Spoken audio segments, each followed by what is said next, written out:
Usted está escuchando Conexión Vital, la primera radio hospitalaria del país.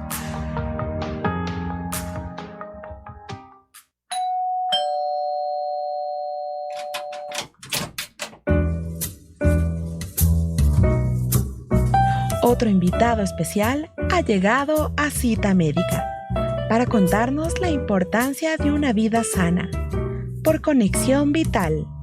Bienvenidos.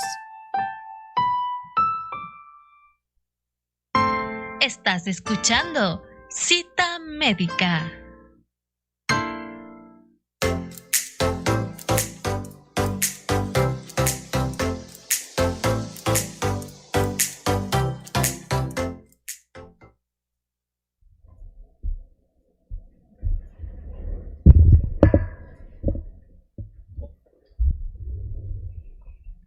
Iniciamos un nuevo programa de Cita Médica, su espacio de salud de Radio Conexión Vital del Hospital de Especialidades de Eugenio Espejo.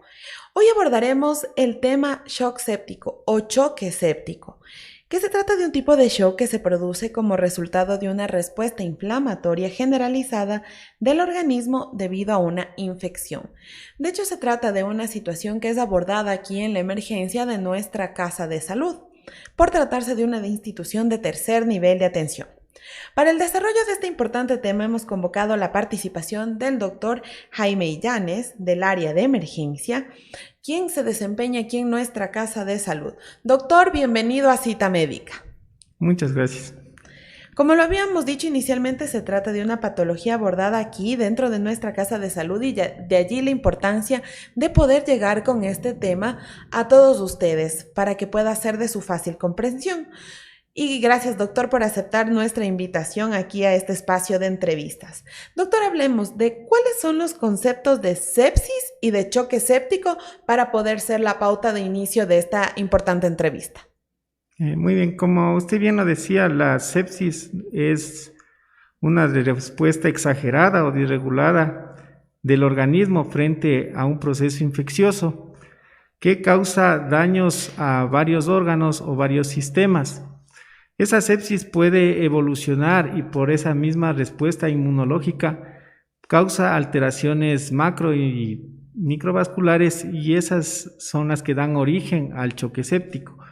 En sí, el choque séptico se define como una sepsis en la cual hay hipotensión o hay un compromiso cardiovascular con hipoperfusión y que no responde inicialmente a la reanimación inicial con volumen, y en la cual hay que utilizar ciertos fármacos que son los vasopresores y en ciertos casos inotrópicos para mantener la perfusión adecuada de los órganos.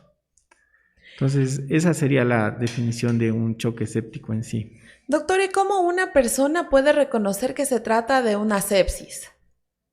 Bueno, la sepsis es una infección generalmente que aumenta en severidad y que a consecuencia de la respuesta inmune del organismo evoluciona. Entonces, generalmente las personas con una sepsis van a tener alteraciones de conciencia, van a tener fiebre, van a tener taquipnea, van a tener presión baja, van a tener taquicardia, van a disminuir los volúmenes de diuresis y otras alteraciones metabólicas asociadas, pero son difíciles de reconocer por la población en general, ¿no? Más bien eso se reconocería en la atención médica porque es parte de la evolución de una infección si es que no es tratada a tiempo.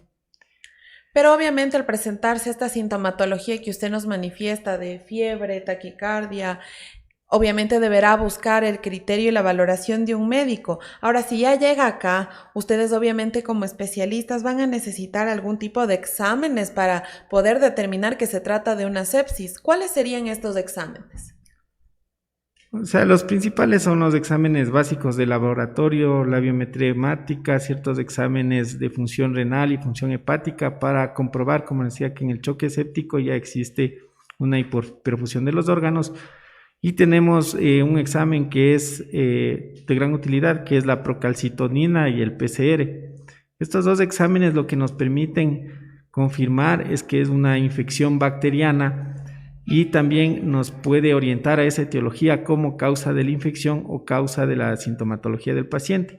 Esos serían los exámenes más útiles inicialmente. Y luego siempre en una sepsis o en un choque séptico hay que realizar varios exámenes para corroborar el foco infeccioso, porque no siempre está claramente identificado el foco infeccioso. Entonces, depende de la clínica del paciente, pueden ser radiografías, tomografías, ecografías para buscarle el foco infeccioso, y si es que no hubiese ese foco, a veces se utilizan exámenes un poco más complejos, como son, por ejemplo, punciones lumbares, cultivos de sangre y cultivos de otras áreas de líquidos para buscar el agente etiológico que está causando dicha infección. Y doctor, ¿qué sucedería con estas personas que quizá tienen una sintomatología que obviamente requiere de la atención médica, pero hacen caso omiso y más bien esto sigue incrementando la sintomatología? ¿Qué podría pasar con este grupo de personas que no buscan una atención médica oportuna? O sea, lo que pasa es que en la sepsis cualquier infección puede evolucionar a un proceso séptico y a un choque séptico. Entonces, si no hay una atención oportuna o no hay un manejo adecuado, eso va a complicarse ese proceso infeccioso y va a ir evolucionando y puede causarle complicaciones, secuelas e inclusive la muerte del paciente si no es manejado oportunamente. La mortalidad con sepsis incrementa cada hora que el paciente no es manejado adecuadamente. Ahora, por el contrario, si ya llegamos al tratamiento como tal de la sepsis y el choque séptico, ¿cuáles serían las medidas iniciales ya para el abordaje del tratamiento? O sea, en el abordaje del tratamiento, como existe un problema de perfusión, generalmente la primera medida que se hace en el choque séptico es reanimarle o compensar la volemia que está faltando. Posteriormente, si no responde a eso, se administran, como les decía, medicamentos vasoactivos. Debe iniciarse tempranamente antibióticos, generalmente porque la causa más frecuente son infecciones de tipo bacteriano. Puede haber choques sépticos de causa viral y puede haber inclusive de causa micótica, pero son un poco disminuidos en frecuencia y hay que enfocarles o iniciarles también con antimicóticos o antivirales si fuera el caso. Hay que demostrar, como les decía, o buscar evidenciar el foco de infección y tratar cada uno de los fallos multiorgánicos o cada uno de los fallos que se van presentando conforme se van presentando para restablecer la homeostasis de ese paciente en el menor tiempo posible. Ahora ustedes como especialistas, doctor, ¿cuáles serían las metas iniciales que deben cumplir tanto para la evaluación diagnóstica como para el tratamiento inicial que le dan al paciente? Las metas iniciales es intentar o procurar normalizar la presión arterial en las primeras horas, sea esto con líquidos o, como les decía, con vasoactivos. Iniciar el antibiótico de amplio espectro o el antibiótico más adecuado para el foco de infección dentro de la primera hora. En eso no debe retrasar el inicio de antibiótico, la toma de muestras que se requieran para afiliar el foco infeccioso, sino que estas pueden ser tomadas posteriormente, pero lo principal es iniciarle el antibiótico, garantizar que haya una buena perfusión orgánica, exámenes de monitoreo de esa perfusión. Dentro de los principales está la gasometría. Entonces, con la gasometría podemos ver si es que existe todavía hipoperfusión sistémica, y una vez que se normalice la perfusión de los órganos y se normaliza y se inicia el antibiótico de manera adecuada y oportuna, el paciente tiene mayor probabilidad de sobrevivir, porque pese al tratamiento, muchas veces el deterioro con el que viene el paciente implica que ya esos órganos no podrían ser recuperados y existe la posibilidad de fallecimiento. Igualmente, en ciertos casos se requiere soporte ventilatorio, se requiere ventilación mecánica y otros mecanismos que pueden ayudar a restablecer la homeostasis del paciente. Entonces entendemos que ustedes tienen que estar en una vigilancia y monitoreo constante de la evolución del paciente frente a estas medidas que tienen ustedes de inicio y que obviamente deben ir continuando. ¿Cuáles son todas estas variables que ustedes tienen que ir monitorizando en este paciente séptico? Claro, un paciente que entra con un choque séptico, que desarrolla un choque séptico, generalmente necesita un manejo en un área de cuidados críticos o en un área de cuidados intensivos, porque es un paciente bien lábil y tiene que estar monitorizado todas las constantes vitales de manera permanente. Hay que monitorizar los gastos urinarios, hay que monitorizar los electrolitos, el componente metabólico, la respuesta a las maniobras de reanimación que estamos haciendo, ver que el antibiótico dentro de las primeras 48 horas esté siendo efectivo. Hay que hacer exámenes constantes de laboratorio. Entonces es un paciente que necesita un manejo muchas veces multidisciplinario, porque puede requerir cirugías, puede requerir intervención de varias especialidades para intentar compensarle a ese paciente. Entonces es un paciente que necesita un manejo en un área crítica o en una unidad de cuidados intensivos con personal capacitado para poderle ofrecer una mejor oportunidad de sobrevida. Y como usted lo dice, doctor, bueno, ustedes van viendo si necesita todo intervenciones o un manejo multidisciplinario este paciente. Entonces, ¿cómo determinan cuándo escalan o desescalan las medidas terapéuticas en un paciente? Existen varios criterios, los cuales se conglomeran generalmente en las guías de la campaña de supervivencia de la sepsis y en otros protocolos de manejo de paciente crítico, en las cuales se decide o tomamos la decisión de incrementar medidas. O sea, el incremento de medidas se basa en la respuesta clínica del paciente.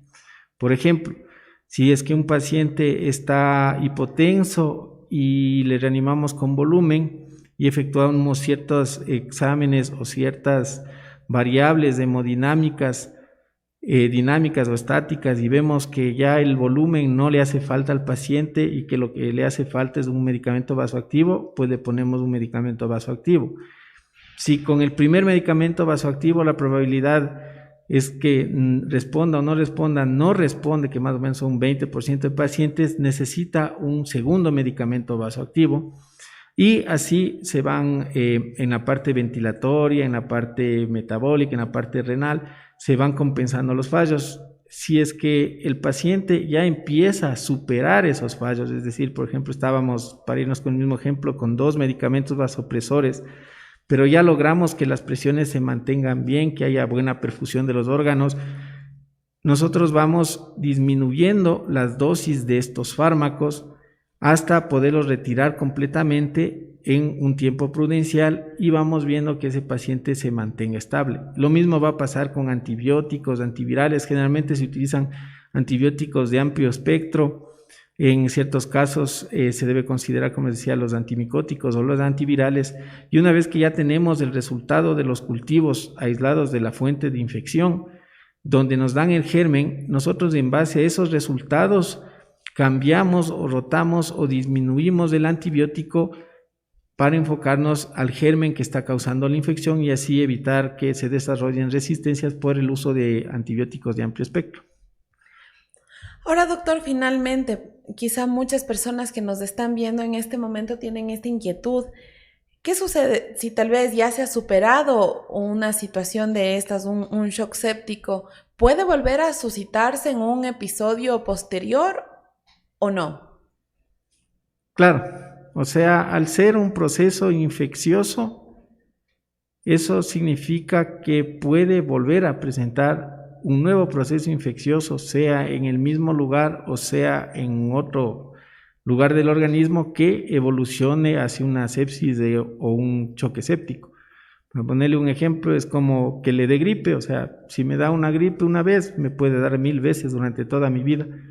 Entonces, todo depende del agente que causó la infección y cuál fue el origen de esa infección. Si es que el origen se pudo determinar, por ejemplo, digamos, tuvo un choque séptico por una apendicitis complicada que se perforó, ya se le operó, se le extrajo el apéndice, entonces la probabilidad de que desarrolle un nuevo choque séptico por esa causa es nula, porque ya no tiene apéndice, pero sí puede desarrollar por alguna otra cosa a nivel gastrointestinal, un problema de vesícula, de colon, puede desarrollar un nuevo choque séptico.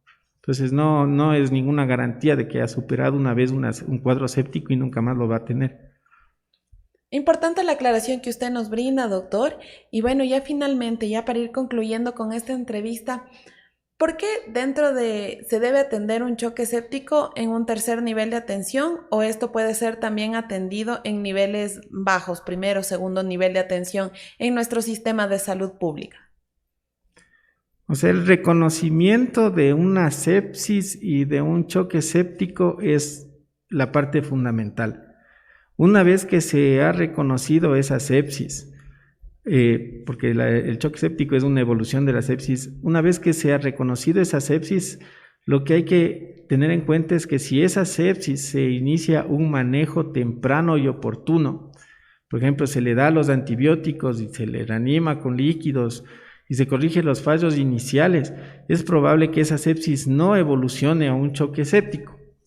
Entonces, una sepsis puede ser atendida en un primero o en un segundo nivel de atención si es que es reconocida tempranamente y manejada adecuadamente. Si es que esta sepsis evoluciona, es decir, no responde al tratamiento inicial instaurado o evoluciona porque ya estaba en una fase avanzada, sí requiere un manejo en un hospital de segundo o tercer nivel porque depende de la etiología de la sepsis y cuál es el estado realmente del paciente. Como decía, depende de un área o la disponibilidad de un área crítica en el hospital donde se esté manejando o una unidad de cuidados intensivos que también los disponen los hospitales de segundo nivel. Entonces, depende de varios factores el hecho de decidir si es que puede ser manejado en un segundo o en un tercer nivel. Dependería más bien de la etiología del cuadro séptico y la capacidad resolutiva de la institución para dicha etiología. Perfecto, doctor. Le agradecemos mucho por todas estas aclaraciones. Es un importante tema que también debe ser del conocimiento de nuestra población para saber qué hacer, dónde podemos acudir y cuál sería el tratamiento que se le debería dar. Doctor, le agradecemos mucho su participación esta mañana con todos sus aportes que sin duda servirán para nuestra comunidad. Muchísimas gracias a ustedes y a la institución. Y bueno, de esta manera llegamos a la parte final, no sin antes recordarles que si ustedes por algún motivo no pudieron revisarlo en este momento en nuestro programa, pueden hacerlo a través de nuestra cuenta de Facebook como @rconexionvital y también como @HEugenioEspejo. Así también en nuestra cuenta de YouTube como Hospital de Especialidades de Eugenio Espejo y en Spotify como Radio Conexión Vital.